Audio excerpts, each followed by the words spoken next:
നമസ്തേ. ഇന്നത്തെ ക്ലാസ് സുപ്തപാദാങ്കുഷ്ഠാസനം.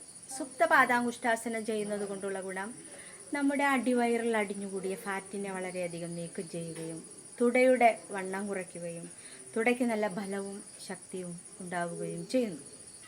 അതുപോലെ പുറം കഴുത്തിന് പേശികൾക്ക് നല്ല ബലമുണ്ടാകും.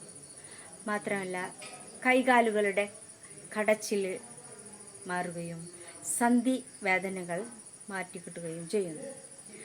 സന്ധിവാതത്തിന് നല്ലൊരു പരിഹാരമാണ് സുപ്തപാദാങ്കുഷ്ഠാസന.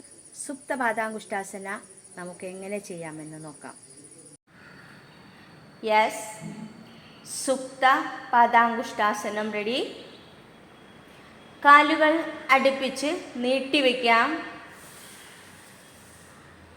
കൈകൾ രണ്ടും ശരീരത്തോടായി ചേർത്തി കമഴ്ത്തി സപ്പോർട്ട് ചെയ്ത് വയ്ക്കാം. ശ്വാസത്തോടൊപ്പം കാലുകൾ രണ്ടും 90 ഡിഗ്രിയിലേക്ക് ഉയർത്താം. ഇൻഹേൽ. ഒപ്പം കൈകളും ഉയർത്തിപ്പിടിക്കാം. പാദത്തിലെ വിരലുകളെ പിടിക്കാനായിട്ട് ശ്രമിക്കാം. സാവധാനം കാലുകൾ രണ്ടും നിവർത്തി കൊണ്ടുവരാം. 1 2 3 4 5 6. റിലാക്സ്. കാലുകൾ വിടിയിച്ച് താഴേക്ക് കൊണ്ടുവരാം. പൂർവസ്ഥിതിയിലേക്ക് വരാം.